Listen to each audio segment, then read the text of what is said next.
আল্লাহ নবীর মন খারাপ, তখন ওহী এসেছে। ওহী প্রাপ্ত হওয়ার পরে নবী সাল্লাল্লাহু আলাইহি ওয়াসাল্লাম একটু ভীত, একটু সন্তুষ্ট। লাকাদ খাশিতু আলা নাফসি।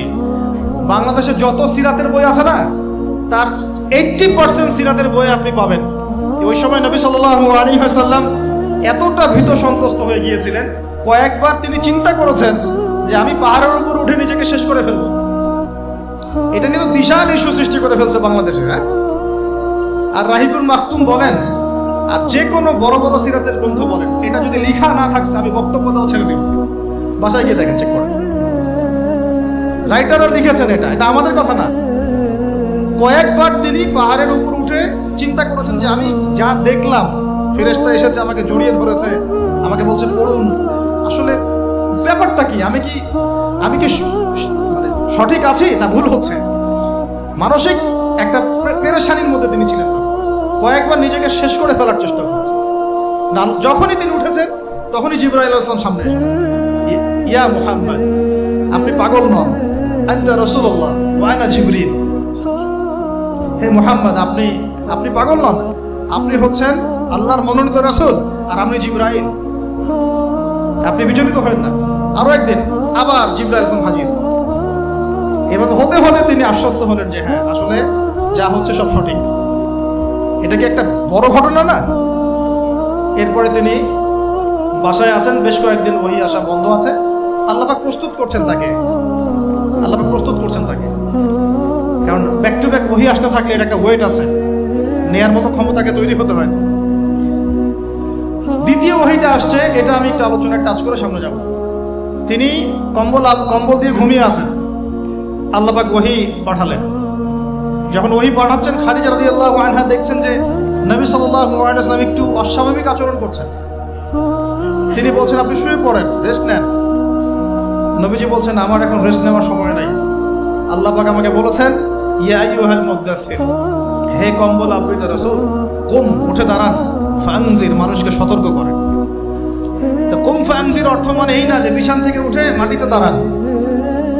মানে হচ্ছে আপনার কাছে যা আসছে এটা সত্য, এটা দ্বীনে হক, আল্লাহর পক্ষ থেকে আসছে। অতএব আপনি এই সত্যের বাণী নিয়ে সমাজের মধ্যে দাওয়াতে কাজে নেমে পড়েন। ফানজির, মানুষকে সতর্ক করেন। রব্বাকা ফাকাব্বির, আপনার রবের তাকবীর পাঠ করেন। ওয়া সিয়াবাকা ফাতাহহির, আপনার কাপড় পরিচ্ছন্ন রাখেন। কাপড় মানে শুধু বাইরের পোশাক না, ভিতরের হৃদয়ের পোশাকটাও। ওয়া রুজজা ফাহজুর, যত অনর্থক বিষয় আছে ছেড়ে দেন। ওয়ালা তামনু তাস্তাকসির ওয়া লিরাব্বিকা ফাসবির, কিছু পাওয়ার আশায় আপনি কাউকে সদকা করেন না। কারো কাছে কিছু পাওয়ার আশায় আপনি সদকা করেন না, বরং আপনার রবের জন্য আপনি সবর করেন। কত গভীর কথা। এটা নিয়ে কিন্তু আলোচনা খুব বেশি হয় না। আমরা আলোচনা করি প্রথম ওহীটা কি ছিল, এটা দ্বিতীয় ওহী ছিল। উঠুন, সতর্ক করুন। আপনি যা ভাবছেন এরকম কিছু না। আপনি নবী, আপনি শেষ নবী। এই মহাবিশ্বে আপনার মধ্যে কোনো নবী আসে নাই। আপনি সর্বশ্রেষ্ঠ নবী, আপনি সর্বশ্রেষ্ঠ আখলাকের অনুসারী, আপনার উম্মত হচ্ছে সর্বশ্রেষ্ঠ উম্মত। আপনি উঠুন, মানুষকে সতর্ক করুন, কাপড় পবিত্র রাখুন, অনর্থক বিষয় ছেড়ে দেন, আল্লাহর জন্য সবর করেন, আল্লাহর জন্য তাকবীর পাঠ করেন। আল্লাহু আকবার। এই শুরু হলো মিশন।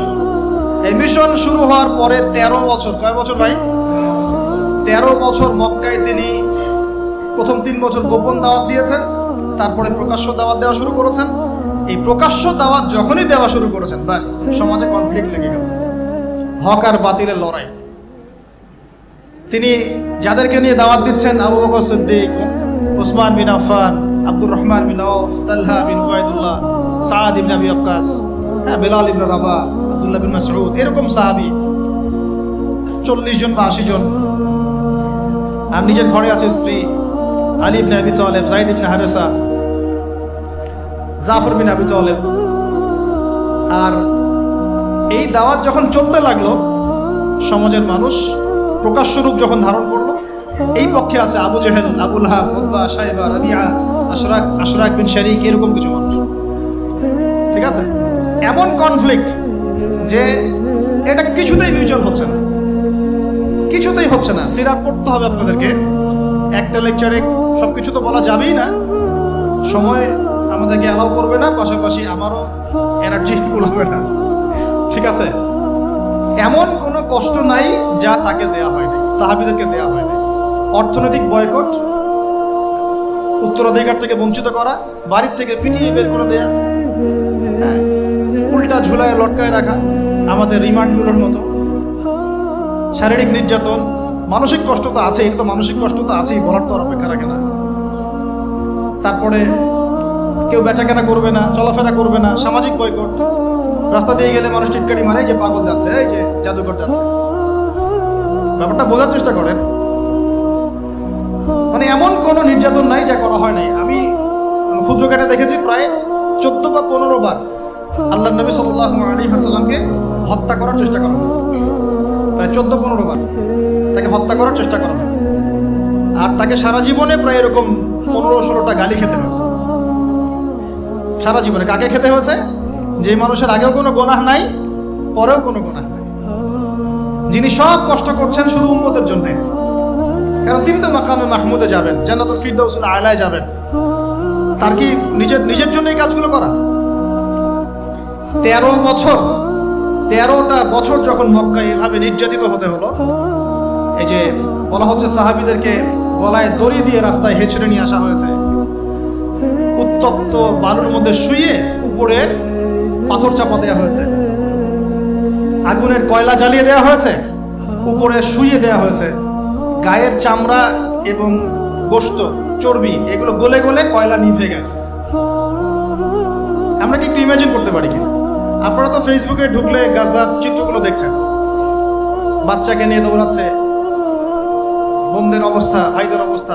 কিছুটা আঁচ করতে পারেন কি আসলে কি হয়েছিল 1400 বছর আগে? এগুলোই হয়েছে। এগুলো ইসলামের চিরায়ত সুন্নত। হকপন্থীদের উপর এগুলো আসবেই। যদি না আসে, ওয়াল্লাহি আপনি হকপন্থী না,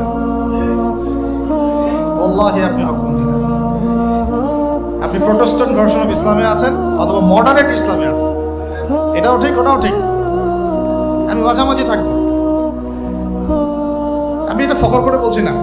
পশ্চিমের কয়েকটা কান্ট্রি থেকে আমাকে অফার করা হয়েছিল মালয়েশিয়া সফরের পরে, যে আমাদের এখানে আসেন, দাওয়াতি কাজ করেন, মানে দাওয়াতি কাজ করেন মানে কনফারেন্স, এইভাবে কনফারেন্স করেন। মালয়েশিয়া যেমন হয়েছে আমরা আয়োজন করতে যাচ্ছি, 7 দিনের জন্য আসেন, 3 দিনের জন্য আসেন, ঠিক আছে? আমি বললাম যে আমার লেকচার কি শুনছেন কোনোদিন আপনারা? তো বলে না, বিভিন্ন ক্লিপ দেখেছি, পুরো লেকচার তো শোনা হয়নি। বললাম যে আগে ইউটিউব চ্যানেল থেকে সব লেকচারগুলো শুনেন, তারপর যদি মনে হয় যে ওখানে গেলে আমি সেফ, তাহলে নিয়ে যান। মনে হয় যে এইসব লেকচার দেওয়ার পরে ওই সভ্যতায় গিয়ে কেউ সেফ থাকতে পারে, আমাকে আবার গুয়ান্তানামায় পাঠিয়ে দিবে না, আবু গারিব কারাগারে পাঠিয়ে দিবে না, তাহলে নিয়ে যান। তো এখন পর্যন্ত আর রেসপন্স করেন না।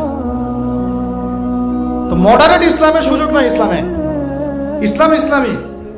ওই পশ্চিমা আদলে আমরা মডারেট হয়ে যাব, ওদের আদর্শও চলবে, আমাদেরটাও চলবে, তালগোল পাকায় একটা ভিশন 2030 বানাবো, এইসব ইসলাম চলবে না।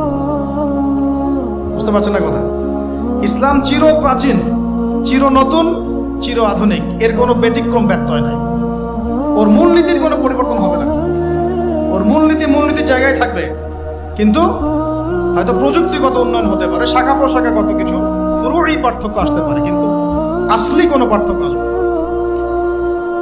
তো যে কথাটা বলেছি এটা চিরায়ত সুন্নত, যে নির্যাতনটা মক্কায় হয়েছে। যদি না হয় বুঝে নেবেন যে আপনার বা আমার ইসলামিক চলাফেরার মধ্যে কোনো একটা ল্যাকিংস আছে, বা আমরা Protestant version of Islam follow করছি। এটা হচ্ছে মুযাবযাবিনা বাইনাহুম, মানে এদিকেও না ওদিকেও না, দুটার মাঝখানে। আল্লাহ রাসূল সাল্লাল্লাহু আলাইহি ওয়াসাল্লাম বলেছেন, একটা হাদিস বলি তাহলে আপনি বুঝে নেবেন যে আমরা আসলে কোন জায়গায় আছি। এরপরে আমি সামনে যাচ্ছি, তারপরে বদরগঞ্জে আসবো ইনশাআল্লাহ। বদরগঞ্জ থেকে আমরা ফিলিস্তিনে গিয়ে শেষ করবো ইনশাআল্লাহ, ঠিক আছে? একটু মনোযোগ ধরে রাখবেন। কি বললাম? হাদিসটা কি? সহিহ মুসলিমের হাদিস। রাসূলুল্লাহ সাল্লাল্লাহু আলাইহি ওয়াসাল্লাম বলেছেন, ক্বালা নবী সাল্লাল্লাহু আলাইহি ওয়াসাল্লাম, মান রাআ মিনকুম মুনকারান, তোমাদের মধ্যে যে কেউ যদি কোনো অন্যায় গর্হিত কাজ দেখে, ফালইউগাইয়ির বিয়াদিহি, সে যেন তার হাত দিয়ে এটাকে প্রতিহত করে। বলেন এই লেভেলে আমরা কয়জন আছি? 0.00001%। মান রাআ মিনকুম মুনকারান ফালইউগাইয়ির, সে যেন পরিবর্তন করে। এমন না যে সামর্থ্য হলে পরিবর্তন কইরো, মানে যাদের হাত দিয়ে প্রতিহত করার ক্ষমতা আছে তারা যেন অবশ্যই হাত দিয়ে প্রতিহত। এখানে ধরেন একটা জেনা হচ্ছে নাউজুবিল্লাহ, বা একটা নোংরামি হচ্ছে, ফাহেসা কোনো কাজ হচ্ছে, এখানে যিনি সর্বোচ্চ দায়িত্বশীল তিনিও এখন গিয়ে কিছু বলার অধিকার রাখেন। বলতে গেলে তিনি 10 বার চিন্তা করেন যে বললে কি হইতে পারে, তাই না? বিষয়টা বাজারের মধ্যে ধরেন সুদের একটা জুয়া হচ্ছে, জুয়া, কেউ কিছু বলতে পারে না। মসজিদ এখানে ধরেন পাশের বাসায় বিয়ের অনুষ্ঠান হচ্ছে, আর বিয়ে মানেই তো জেনা দিয়ে শুরু হলো, ধুম ধারাক্কা গান বাজতেছে। ঢাকা শহরে বিশ্বাস করেন না এই অত্যাচারে থাকা যায় না। মানে একটা ফ্ল্যাট ধরেন 14 তলা 10 তলা, তো এই 10 তলার মধ্যে 5 তলার সদস্যের বিয়ে, ও ছাদটা হায়ার করে নিয়ে এমন জোরে ধুমধারাক্কা মিউজিক শুরু করবে যে পুরো এলাকার প্রত্যেকটা ঘরে ঘরে যেন সাউন্ড হচ্ছে। মানে ওর উপর যেন ওয়াজিব করা হয়েছে সবার কানে গান বাজনা পৌঁছায়। কিন্তু কিছু করার নাই, আপনি বলতে যান উল্টা আপনার উপর চড়া হবে। হুজুর আসছে, বেশি বেশি আমরা আর মুসলমান না, আমরা আর ইসলাম ফলো করি না, বলতে আসছে। আপনি বাসায় যান, নিজের ঘর ঠিক করেন, এ বলবেন। তো হাদিসের এই শব্দের বাক্যের আওতায় আমরা আছি কিনা একটু ভাবেন। ওয়ামান লাম ইয়াস্তাতি, যদি এভাবে কেউ প্রতিহত করতে না পারে, দ্বিতীয় সেন্টেন্স হাদিসের, ফালইউগাইয়ির বিলিসানিহি, সে যেন তার জবান দিয়ে প্রতিহত করে। আজকে জবান দিয়েও কি মানুষ প্রতিহত করছে? বরং চোখের সামনে জুলুম দেখছে। আজকে মৃতের সংখ্যা 6857 জন। আজকে গাজার মৃতের সংখ্যা 6857 জন। একটু আগে আমি খবর দেখে আসছি। এরপরেও কিছু মানুষ মাজলুম ভাইদের বিপক্ষে অবস্থান নিয়ে ফতোয়াবাজি শুরু করেছে বাংলাদেশে। আমি বলেছি আপনারা মুনাফিক তখনই চিনতে পারবেন যখন উম্মাহ একটা সংকটময় অবস্থায় থাকে, তার আগে চিনতে পারবেন। এরাই কয়দিন আগে আমাদেরকে খারেজি বলতো, যারা এখানে মাজলুমদের বিপক্ষে ফতোয়া দিচ্ছে, ঘুরিয়ে ফিরিয়ে বলার চেষ্টা করছে যে হামাসেরই ভুল হয়েছে, ইসরায়েলি ঠিক আছে, কেন তুই হামলা করতে গেলি? না করতে গেলে তো ওরা হামলা করতো না। যুক্তি এটা না? কেন তুই হামলা করে যুদ্ধ করতে গেলি আর 1400 মানুষকে কেন মারলি, 1400 ইহুদি কেন মারলি? এই জন্যই তো ওরা আসলো হামলা করতে। এখন যে তোদের 6000 মরে গেল, বলছে প্রতিবার যখন এভাবে মুসলিমরা আক্রমণ করেছে ততবারই ল্যান্ড নাকি হারিয়েছে। আমি আল্লাহর কসম করে বলছি, তো এদের ইমানি লেভেল তো তলানিতে আছেই। ইতিহাসের সামান্যতম জ্ঞান এদের মধ্যে নাই। ফিলিস্তিন সংকট নিয়ে ইনশাআল্লাহ আপনারা অনেক বইপত্র বাজারে পাবেন, বাসায় গিয়ে পড়াশোনা করে দেখেন, বা ইনশাআল্লাহ আমরাও কিছু নিয়ে আসার চেষ্টা করব। আপনাদেরকে দেখাবো যে এই ধরনের সংগঠনগুলো যখন তৈরিও হয় নাই, হামাসের মতো সংগঠনটা যখন সৃষ্টিও হয় নাই, তার আগেই তারা মোটামুটি 56% জায়গা দখল করে ফেলছে। তো ওই সময় কেন করছে বেটা? ওই সময় তার আক্রমণ কেন করেছিল? 1914 থেকে 18 সাল থেকে শুরু করে এই যে শুরু হলো, প্রথমে ব্রিটেনের হাত ধরে ঢুকেছে, তারপরে নাজদি, ওখানে যে আহলে সাউদের নাজদিয়া ছিল কিছু, এরা তুর্কিদের বিরুদ্ধে বিদ্রোহ করেছিল, তখন ঢুকেছে এই যে জায়নিস্টরা। ঢোকার পর অল্প অল্প করে প্রথমে 3%, 2%, 6% করতে করতে করতে করতে এই 48 সাল পর্যন্ত আসতেই 50 থেকে 56% জায়গা দখল। ওই সময় কি হামাস ছিল? ওই সময় কি ইন্তেফাদা হয়েছে? ওই সময় কি দফায় দফায় এরকম মিসাইল ছড়া হয়েছে? যেখানে ইহুদি খ্রিস্টানদের সাংবাদিকরা ওরা পর্যন্ত পশ্চিমা মিডিয়াতে এগুলো নিয়ে কথা বলছে যে এটা মানবতা বিরোধী অপরাধ হচ্ছে, মানুষকে নির্মমভাবে হত্যা করা হচ্ছে, হাসপাতালে বোম মারা হচ্ছে, বাচ্চাদেরকে হত্যা করা হচ্ছে, ওই সময় মুসলমান নামধারী কিছু শায়েক দেখি এদের বিরুদ্ধে কথা বলছে, মুজাহিদ ভাইদের বিরুদ্ধে কথা বলছে।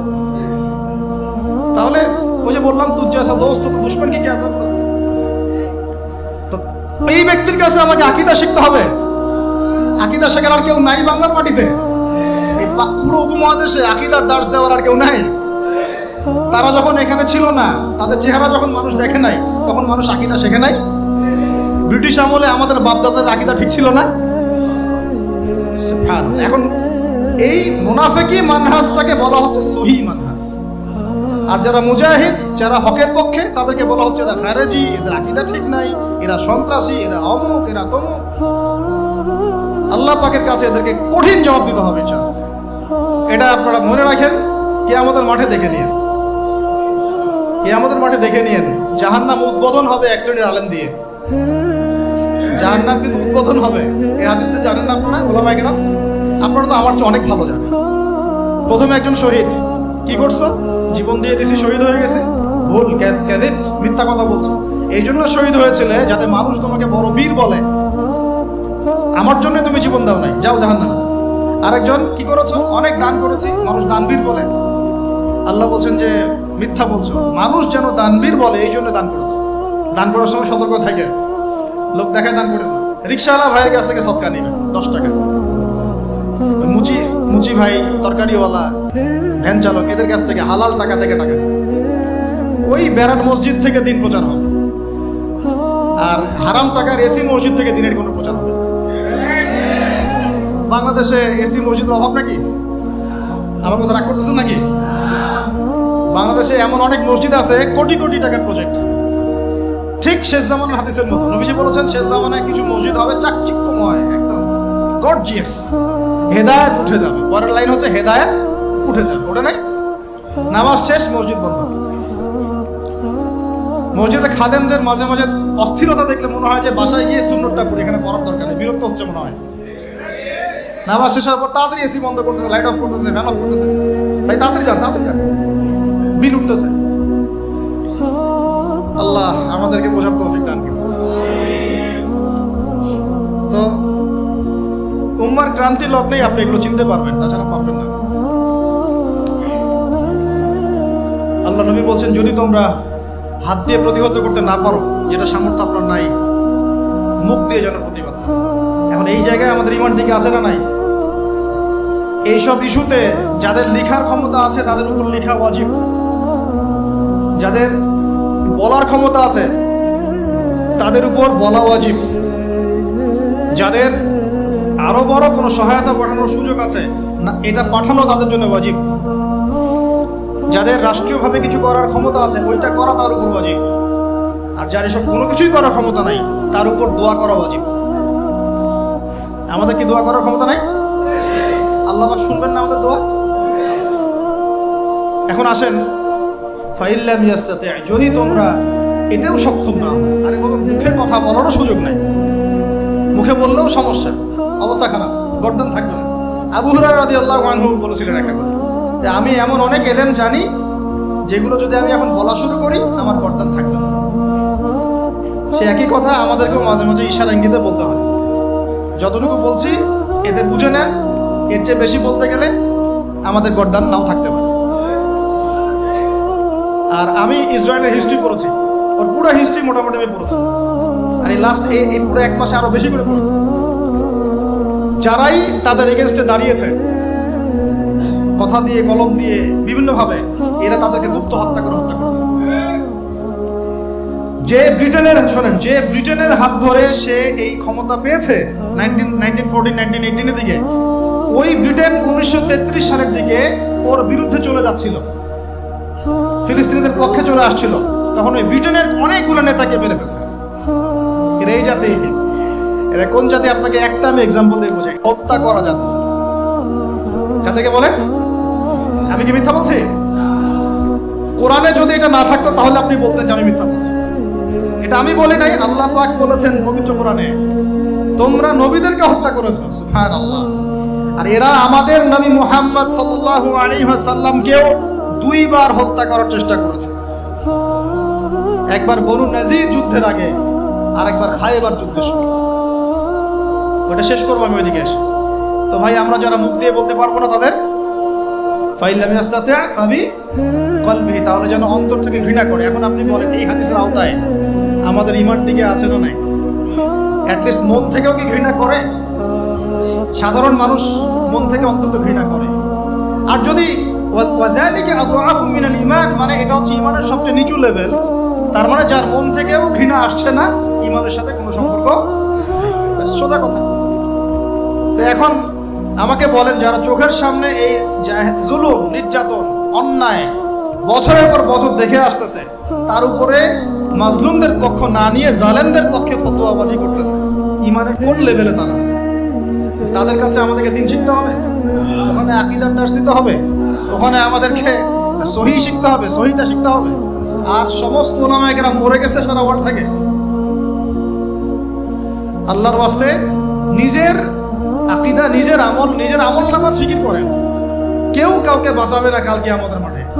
যদি এই দুনিয়াতে আমরা হকপন্থী না হতে পারি, শ্বাস চলে গেলে আর হকপন্থী হতে পারি আমরা কিছু করতে পারবো না, আমরা জানি। এখন এখানে বসে দোয়া করতে পারছেন, আপনি হয়তো আপনি মন থেকে ব্যথিত হচ্ছেন, হ্যাঁ, মুখ দিয়ে কিছু প্রতিবাদ করতে পারছেন, ফেসবুকে কিছু লিখতে পারছেন, এই তো আপনার দৌড়। আমাদের দৌড় এই পর্যন্ত না। আমরা তো রাষ্ট্রীয়ভাবে চাপ দিতে পারবো না, ওই জায়গায় আমরা নাই। আমরা তো তাদের প্রতিবেশী রাষ্ট্রও না যে সীমান্ত খুলে দিবেন, ওরা চলে আসবে রোহিঙ্গাদের মতো। পারবেন না। রোহিঙ্গাদের সময় আমরা সীমান্ত খুলে দিয়েছিলাম না? লক্ষ লক্ষ রোহিঙ্গা আসে নাই, আশ্রয় দেয় নাই। এখন গাজার সীমান্ত আছে মিশরে, ওরা কি খুলে দিয়েছে? বন্ধ না। তা আমরা তো চাইলে সেটাও করতে পারবো না, ওই রোলও প্লে করতে পারবো। তা আমরা কি করবো? অ্যাটলিস্ট মন থেকে তো আমরা এটার প্রতিবাদ করবো নাকি? ঘৃণা লালন করবো, আল্লাহর কাছে দোয়া করবো, আমাদের মাজলুম ভাইদের জন্য আমরা দোয়া করবো, জালেমদের বিরুদ্ধে বদদোয়া করবো, এগুলো তো করতে পারি। আর যদি এগুলোও না করি, আমাদের দায়িত্ব আমরা এড়িয়ে যাই, কালকে আমাদের মাঠে গিয়ে আমরা জবাব দিতে পারবো? আপনারা ওলামায়ে কেরাম থেকে জিজ্ঞাসা করেন, বড় বড় ওলামায়ে কেরামদের, আহলুল ফেসবুক ওয়াল জামায়াত কেনা, আহলুল নেফাক ওয়াল জামায়াত কেনা, ঠিক আছে, আহলুল রিয়াল ওয়াল জামায়াত এদের কেনা, আহলুল মাল ওয়াল জামায়াত, এগুলো হকপন্থী ওলামায়ে কেরাম যারা, তাদেরকে জিজ্ঞাসা করবেন, যদি কোনো মুসলমান মেয়েকে তুলে নিয়ে যাওয়া হয়, ফিকহের যে কোনো কিতাব থেকে ফতোয়া নেবেন, যদি কোনো মুসলমান মেয়েকে কেউ অন্যায়ভাবে তুলে নিয়ে যায় মুসলিম রাষ্ট্র থেকে এবং তার শ্লীলতাহানি করে, তাকে রেপ করে, ধর্ষণ করে, তাহলে তার উপর আমাদের হুকুম কি, আমাদের করণীয় কি? ওলামায়ে কেরামকে জিজ্ঞাসা করে ফতোয়া নিয়েন, কি ফতোয়া দেন? নিঃসন্দেহে তারা বলবে, যদি ওই রাষ্ট্রের সামর্থ্য থাকে, তার এটার বদলা নেওয়া ফরজ। যদি তাকে কোনো কুফার নিয়ে চলে যায়, জিম্মি করে রাখে, তাকে উদ্ধারের চেষ্টা করা ওই মুসলমানদের উপর ফরজ। যদি ওই রাষ্ট্র না করতে পারে, তাহলে প্রতিবেশীর উপর হক বর্তাবে, ওর উপর করা ফরজ। যদি সে করতে না পারে, তার প্রতিবেশীর উপর হক বর্তাবে, তার উপর করা ফরজ। কেউ না করে, সারা মুসলিম উম্মার উপরে তখন দায়িত্ব বর্তাবে, সবার উপরে করা ফরজ। এখন আমি কি পরিসংখ্যান দিব আপনাদেরকে, যে 1918 সাল থেকে এই পর্যন্ত তারা কতগুলা মানুষকে হত্যা করেছে, কতগুলা শিশুকে হত্যা করেছে, কতগুলা মা বোনকে উঠিয়েছে? আমি এখানে 3 পৃষ্ঠা লিখে নিয়ে আসি। কয় পৃষ্ঠা বলবো? শুধু একটা ঘটনা দেখলেন আপনি, এই যে লাস্ট কয়দিন, 2 সপ্তাহ, এই 2 সপ্তাহে মৃতের সংখ্যা এখন প্রায় 6800 সপ্তাহে। এখানে বেশিরভাগই নারী আর শিশু। আর ইসলামে আমাদেরকে নবী সাল্লাল্লাহু আলাইহি ওয়াসাল্লাম বলেছেন, তোমরা জিহাদের মাঠেও মেয়েদেরকে মারবে না, শিশুদেরকে হত্যা করবে না। এই শিক্ষা কে দিয়েছেন? এটা আপনাকে আমি জাস্ট 2 সপ্তাহের কথা বলছি, জাস্ট 2 সপ্তাহ। আপনি 1918 সাল থেকে নিয়ে এই যে 2023 পর্যন্ত পরিসংখ্যান আমাকে জিজ্ঞাসা করেন না, গুগলে সার্চ দেন, বের করে ফেলুন। 1933 থেকে 1933 থেকে 1939 মধ্যে ওখানে প্রায় 1.5 লক্ষ ফিলিস্তিনিকে মারা হয়েছে। বাকিদেরকে ওখান থেকে বহিষ্কার করা হয়েছে। প্রায় 2.5 লক্ষ ফিলিস্তিনি এখন আরব রাষ্ট্রের বিভিন্ন জায়গায় উদ্বাস্তুর মতো আছে। এখন ওই সময় থেকে ওদের বংশধর নিজের দেশ থেকে বিতাড়িত করা হয়েছে। 14 থেকে 18 মধ্যে গণহত্যা চালানো হয়েছে। তারপরে 33 থেকে নিয়ে 41 পর্যন্ত চালানো হয়েছে। 48 সালে আমেরিকার সহযোগিতায় আরো বড় পরিসরে চালানো হয়েছে। তারপরে 54-56 হয়েছে, 63 সালে হয়েছে, 63 সালের পরে 73-এর দিকে হয়েছে, 81-র দিকে হয়েছে, 88-র দিকে হয়েছে। আমি কয়টা বলে শেষ করবো আপনাকে? আমাদের তো এটা নিয়ে আলাদা লেকচার দেওয়া লাগবে। আমরা কি সংখ্যা হিসাব করব? 1.5 লাখ, 2 লাখ, 5 লাখ, 10 লাখ? এটা কি হিসাব করা আমাদের কাজ? না আমাদের একজন মাজলুম ভাইয়ের পক্ষে হলেও কথা বলা আমাদের কাজ? কোনটা? যদি কোনো মুসলিম ভাইকে অন্যায়ভাবে কোনো অমুসলিম রাষ্ট্রে হত্যা করা হয়, বিধান কি? ফিকহের কিতাব থেকে ফকিহদেরকে জিজ্ঞাসা করুন। আপনাদের ফাউন্ডেশন সভাপতি আবরার ভাই না? হ্যাঁ, আবরার ভাই না? নাকি উপদেষ্টা?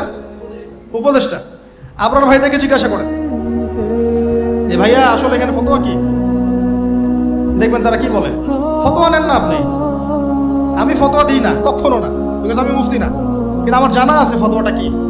ওই মুসলিম ভাইকে উদ্ধার করা আমার দায়িত্ব। আমি জাস্ট আপনাকে দুইটা দলিল দিচ্ছি। এক, ইসলামের ইতিহাসে একটা বড় যুদ্ধের নাম তাবুক যুদ্ধ। কি যুদ্ধ? সরাসরি ব্যাটল হয়নি, কিন্তু নবী সাল্লাল্লাহু আলাইহি ওয়াসাল্লাম একটা চিঠি এভাবে লিখে একজন সাহাবীর হাতে দিয়ে পাঠিয়ে দিয়েছিলেন যে তুমি রোমান সম্রাটের কাছে যাও। রোমকদের একটা অংশ, পুরো রোমটা হিরাক্লিয়াস ছিল, এটা একটা অংশ, গিয়ে ইসলামের দাওয়াত দাও, তার ইসলাম কবুল করে কিনা দাওয়াত দাও। চিঠি পেয়ে অহংকার বশত ওই শাসক এই মুসলিম সাহাবীকে হত্যা করে। হয় না এরকম? হ্যাঁ, এত বড় সাহস, আমাকে দাওয়াত দিতে আসে, আমরা পরাশক্তি, তোরা কোথাকার বেদুইন আরবের, এসব বলে বলে তাকে হত্যা করছে। নবী করিম সাল্লাল্লাহু আলাইহি ওয়াসাল্লাম একজন সাহাবীর হত্যার বিনিময়ে বা আমরা এই ঘটনাকে কেন্দ্র করে 30,000 সৈন্য রেডি করে যাত্রা করেছেন তাবুকের দিকে। কত হাজার? একজন সাহাবীর হত্যার বদলা নেওয়ার জন্য। এত বড় সাহস! আমার সাহাবীকে হত্যা করা হয়েছে, একজন সাহাবী, রাষ্ট্রদূত, সে কিন্তু রাষ্ট্রদূত ছিল। রাষ্ট্রদূতকে হত্যা করা কিন্তু একটা বড় অন্যায় না? বড় অন্যায়। আল্লাহ নবী ফোর্স নিয়ে 30,000 সৈন্য নিয়ে গিয়েছেন, একদম কাঠ ফাটা রোদ, 3 মাস 4 মাস পায়ে হেঁটে গিয়েছে। ওই সময় তো সূরা তাওবার আয়াত নাজিল হয়েছে, অনেকে যায় নাই, আয়াতুন নিফাকগুলো নাজিল হয়েছে, মনে নেই আপনাদের? এই যুদ্ধেই আবু বকর রাদিয়াল্লাহু আনহু বলেছিলেন যে আমি আমার বাসায় আল্লাহ এবং তার রাসূলকে রেখে সব দিয়ে দিলাম। ওমর রাদিয়াল্লাহু আনহু বলেছিলেন আমি আমার বাসায় অর্ধেক সম্পত্তি রেখেছি, বাকি অর্ধেক দিয়ে দিলাম। উসমান রাদিয়াল্লাহু আনহু এই যুদ্ধে এই 30,000 সেনাবাহিনীর 10,000-এর দায়িত্ব নিয়েছিলেন। এই 10,000 সেনাবাহিনী 3 মাস খাবে দাবে কি পড়বে সব দায়িত্ব তার। কত বড় দানবীর চিন্তা করেন। আমি একটা এক্সাম্পল দিলাম। একজন মুসলিমকে অন্যায়ভাবে হত্যার বিপরীতে নবী সাল্লাল্লাহু আলাইহি ওয়াসাল্লাম কি পদক্ষেপ নিয়েছেন, আর আমরা তার উম্মাহ 75 বছর থেকে চোখের সামনে এগুলো দেখে আসতেছি, কোনো প্রতিক্রিয়া নেই। আমাদের প্রতিক্রিয়া এতটুকুই, আমরা এর তীব্র নিন্দা জানাই, এটাই আমাদের প্রতিক্রিয়া। আমরা এই ঘটনার তীব্র নিন্দা জানাই, আমরা এর পাশে, আমরা তাদের প্রতি সহানুভূতিশীল। কোনো সিভিলিয়ানকে হত্যা করা উচিত নয়, এগুলো আমাদের বিবৃতি। আর কেউ কিছু বলতে পারে না। সত্যি কথা বলতে কি, দাজ্জাল আসার সময়টা কাছাকাছি চলে আসছে, এবং দাজ্জাল যখন আসবে, মানে মানুষের রূপে যখন বের হবে, তখন সে এই ইহুদিদেরকে নিয়েই বিশ্বটা শাসন করবে। তার মানে ইহুদিদেরকে শক্তিশালী হতে হবে। আমার একটা পয়েন্ট বোঝেন, 3-4টা পয়েন্ট বোঝেন। যদি ইহুদিদেরকে নিয়ে দাজ্জাল বিশ্ব শাসন করে, তাহলে ইহুদিদের সমস্ত দুনিয়া থেকে ইহুদিদেরকে একটা জায়গায় আসতে হবে না? এবং ওই কোন জায়গার কথা আসছে? জেরুজালেম। কোন জায়গা? জেরুজালেম। তাহলে জেরুজালেমে শেষ ইসলামী খেলাফত বাস্তবায়িত হচ্ছে, ওখানে দাজ্জালকে হত্যা করা হবে। ওই জায়গা থেকে যদি দাজ্জাল বিশ্বকে শাসন করতে চায়, তাহলে সব ইহুদিদেরকে জেরুজালেমে আসতে হবে কিনা? এটা ওই 14 থেকে 18 সালেই হয়ে গেছে। তারপরে আস্তে আস্তে 48 সাল পর্যন্ত বাকি যেগুলো ছিল সব চলে আসছে। তার মানে এই কাজটা শেষ। তাহলে ওখান থেকে যদি বিশ্বকে শাসন করতে হয় ওদের, তাহলে ওই জায়গায় ওদের একটা রাষ্ট্র লাগবে কিনা? লাগবে না? এমনি এমনি শাসন করতে পারবে? ওই রাষ্ট্র গঠন হয় নাই কত সালে? 48। কত সালে? আরো মিলান। তাহলে ওদেরকে ওখান থেকে রুলিং স্টেট, সুপার পাওয়ার হতে হবে। সুপার পাওয়ার মানে কি? সবকিছুকে নিয়ন্ত্রণ করে যারা। তো সেটা কি তারা করছে না? মিডিয়া কার হাতে? মিডিয়াগুলা ওদের হাতে। ব্যাংকিং সিস্টেম কার হাতে? ওদের হাতে। পলিটিক্যাল অ্যাফেয়ার্সগুলো কার হাতে? ওদের হাতে। অস্ত্র শস্ত্র, বড় বড় অস্ত্রগুলো কার হাতে? কি আরবের উপর নিয়ন্ত্রণ কার হাতে? আপনারা মনে করেন যে আরবের উপর নিয়ন্ত্রণ নাই, সব স্বাধীন? আরবের উপরে অদৃশ্য শিকল পড়ানো আছে, কিছুই করতে পারবে না আরব নেতারা। আপনারা বারবার বলছেন হামাস, আরব, আইনাল আরব, বোমা পড়ছে আর বাচ্চারা বলছে আইনাল আরব, বলছে না? চিল্লাচ্ছে, বলছে আইনাল আরব। ওদের এই চিৎকার এদের কানে পৌঁছায় না। ওদের কান ইহুদি আর খ্রিস্টানদের টাকা দিয়ে বন্ধ করে দেওয়া আছে। ওদের এই মাজলুমদের চিৎকার ওদের কান পর্যন্ত পৌঁছায় না, কারণ তাদের মসনদ টিকে আছে ইহুদি খ্রিস্টানের সমর্থনে। এবং আরো বহু কান্ট্রির মধ্যে এই পশ্চিমাদের বেস ক্যাম্প আছে, সামরিক ঘাঁটি আছে, সামরিক বেস ক্যাম্প আছে, ওখান থেকে তারা ফ্লাই করে। এই পশ্চিমাদেরকে তেল বিক্রি করে করে করে আরবরা ধনী হয়ে গেছে। আর ওই তেলগুলো যদি আমরা না দিতাম, আজকে ওদের একটা যুদ্ধ বিমানও ফ্লাই করতো না। তারপরেও কিছু কি শব্দ ইউজ করবো জানি না, বলতে গেলে ভাই বেশি বলে ফেলবো, তখন আমার তাজকিয়া নষ্ট হবে। বলে আমাদের কি করার আছে, আমরা কি করতে পারি? আমরা তেল বিক্রি করতে পারি। এমনকি তাদের যে বুদ্ধি পরামর্শগুলো আছে, এই বুদ্ধি পরামর্শের আদলে, পশ্চিমা আদলে রাষ্ট্রগুলোকে গড়ে তোলা হচ্ছে। সুবহানাল্লাহ। পয়েন্টগুলো মিলিয়ে নেন, সব ইহুদিরা চলে আসছে জেরুজালেমে, সেখানে রাষ্ট্রও গঠন করেছে, সেখান থেকে তার আরবের আশপাশে প্রতিবেশীদের উপর নিয়ন্ত্রণ নিয়েছে। সে দিন দিন তার রাষ্ট্রের আয়তনটাকে বড় করছে না, করছে না, করছে না, করছে না। যে শক্তিশালী রুলিং স্টেট হবে তার আয়তন বড় করতে হবে কি হবে না? অথবা আরেকটা অপশন হচ্ছে বিশ্বটাকে ছোট করে নিয়ে আসতে হবে। হয় রাষ্ট্রের আয়তন বড় করতে হবে, না হলে বিশ্বটাকেই ছোট করে নিয়ে আসতে হবে। এই বিশ্বটাকে ছোট করার দুইটা পদ্ধতি তারা বের করেছে। একটা হচ্ছে ইন্টারনেট সেকশন, প্রযুক্তি দিয়ে বিশ্বটাকে ছোট করে নিয়ে আসা, এটা হয়ে গেছে। বিশ্বে এখন ছোট, শর্ট জায়গা, এইখান থেকে ওইখানে আপনি যোগাযোগ খুব দ্রুত করতে পারেন। বিশ্ব ছোট, আপনি পায়ে হেঁটে যেতে হবে না। আর একটা অপশন হচ্ছে পুরো বিশ্বে যুদ্ধ বাঁধিয়ে দিয়ে পুরো বিশ্বের আয়তন ছোট করে ফেলা। আর আমি কনফিডেন্ট আমার বক্তব্যে, এটা আমার ধারণা, আমার ইস্তেহাদও বলতে পারেন, যদিও আমি মুস্তাহিদ নই, আমার ইন্টারপ্রিটেশন, এই শব্দটা ভালো হবে, ইস্তেহাদ না বলে বলছি আমার ইন্টারপ্রিটেশন, যে অচিরেই তারা পুরো বিশ্বে একটা বড় যুদ্ধ বাঁধিয়ে ছাড়বে দেয় ইনশাআল্লাহ। অচিরেই তারা পুরো বিশ্বে একটা বড় যুদ্ধ না বাঁধানো পর্যন্ত থামবে। প্রথম বিশ্বযুদ্ধের পরে আপনারা ব্রিটেনকে দেখেছেন, সেকেন্ডটার পরে আপনার আমেরিকার রাজত্ব দেখেছেন, দেখবেন যদি আরেকটা লাগে এরপর আপনি ইসরায়েলের রাজত্ব দেখবেন। ওর ধ্বংস এত তাড়াতাড়ি হবে না, ওর ধ্বংস হবে, এটা সত্য, এটা নিশ্চিত, কিন্তু এত তাড়াতাড়ি সে রুলিং স্টেট হবে এবং দাজ্জালকে নিয়ে সে পুরো বিশ্বটা শাসন করবে। কতদিন? নবীজি বলেছেন 40 দিন। কতদিন? প্রথম দিন হবে 1 বছরের সমান, দ্বিতীয় দিন 1 মাসের সমান, তৃতীয় দিন 1 সপ্তাহের সমান, বাকি দিনগুলো আমাদের দিনের মতো। এই শাসন না হওয়া পর্যন্ত কিয়ামত হচ্ছে না। আর এই শাসন ততক্ষণ হচ্ছে না যতক্ষণ মহাযুদ্ধ না হচ্ছে। আর মহাযুদ্ধ না হওয়া পর্যন্ত ইমামুল মাহদিও আসছেন না। মাহদি তখনই আসবেন যখন মুসলমানদের অবস্থা এরকম খারাপ হতে থাকবে। আর মাহদি না আসার আগে দাজ্জালও মানুষের রূপে বের হবে না। এখানে ওখানে যে আনাচে কানাচে মাহদিগুলো বের হচ্ছে, এরা মাহদি নয়। গোলাম আহমেদ কাদিয়ানিও দাবি করেছিল যে ও মাহদি। ও প্রথম বলেছিল যে আমি মাহদি, তারপর বলেছে আমি হচ্ছি ঈসা, তারপরে বলেছে মাহদি ঈসা একই, আমি দুইটাই। তারপরে বলেছে আল্লাহর নবী, তিনিও নবী সাল্লাল্লাহু আলাইহি ওয়াসাল্লাম, আমিও নবী, নাউজুবিল্লাহ। তো ও দাবি করেছিল। আর আমরা জানি মাহদি কথা বলবে আরবি ভাষায়, তিনি ফাতিমা রাদিয়াল্লাহু আনহার বংশধর থেকে হবেন। আর এই মাহদি কথা বলতো পাঞ্জাবি ভাষায়, পাঞ্জাবি মায়ের সন্তান ছিল। এগুলো মাহদি নয়। মাহদি আসছেন না যতক্ষণ পর্যন্ত আপনি একটা বিশাল মালহামা না দেখছেন। আর আমার ধারণা, ইন্টারপ্রিটেশন, বা শুধু আমার ধারণা না, অনেকেই ওয়ার্ল্ডের অ্যানালাইসিস যারা করে তারা বলে যে হয়তো বা এই ইস্যুগুলো, ইউক্রেন রাশিয়া হোক, সিরিয়া ইস্যু হোক, ইয়েমেন ইস্যু হোক, গাজা ইস্যু হোক, আস্তে আস্তে একটা বড় যুদ্ধের দিকে এরা বিশ্বকে নিয়ে যাবে। এই যুদ্ধগুলো এমনি এমনি লাগে নাই, এরা লাগায়, পেছন থেকে লাগায়।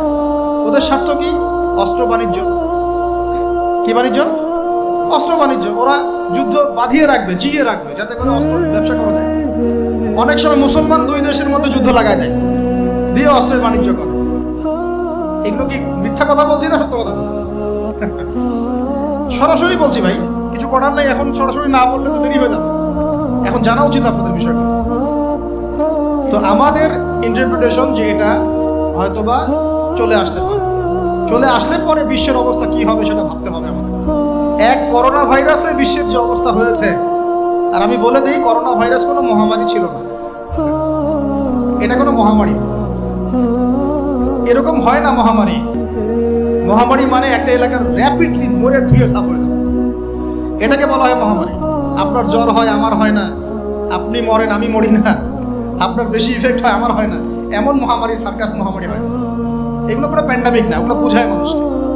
কি সেটা চায়না ভালো জানে, কি সেটা আমেরিকা ভালো জানে, আসলে এটা কি সেটা ইসরায়েল ভালো জানে। আর আমাদেরকে মিডিয়া দিয়ে যা গেলানো হয়েছে সেটা আমরা জানি। কারা কারা টিকা নিয়েছিলেন? সবাই তো টিকা নিয়েছেন মনে হয়। আচ্ছা, মাশাআল্লাহ, অনেক, ইনশাল্লাহ বহুত ফায়দা হবে। ঠিক আছে, ইনশাল্লাহ বহুত ফায়দা হবে। আচ্ছা, তারপরে আসেন, শেষ করে দেই ভাই, পরে আমরা কিছু কোশ্চেন অ্যান্সার নিব নি। ইমাম মাহদি আসছেন না মালহামার আগে।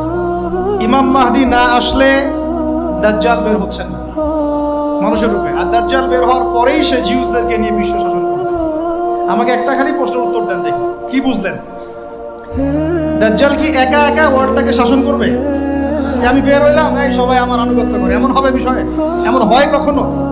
তার অনুসারী লাগে না? এই অনুসারী সম্পর্কে হাদিসে স্পষ্ট বলা হচ্ছে ইহুদিরা ওকে ফলো করে। কোন ইহুদি? যাদের 2000 বছর থাকার কোনো জায়গা ছিল না। এই 14-18 সালে তারা ঢুকলো, তুর্কিদেরকে হটায় দিল, ফিলিস্তিনের জায়গা দখল করলো। এই 18 সাল থেকে 23 সাল পর্যন্ত প্রায় বলা যায় পুরো ফিলিস্তিনি দখল করে ফেলছে, অলমোস্ট, অল্প কিছু জায়গা বাকি আছে। তারা সেখানে রাষ্ট্র গঠন করলো, জেরুজালেমকে রাজধানীও বানাই দিল, আয়তনও বাড়াচ্ছে দিন দিন আস্তে আস্তে।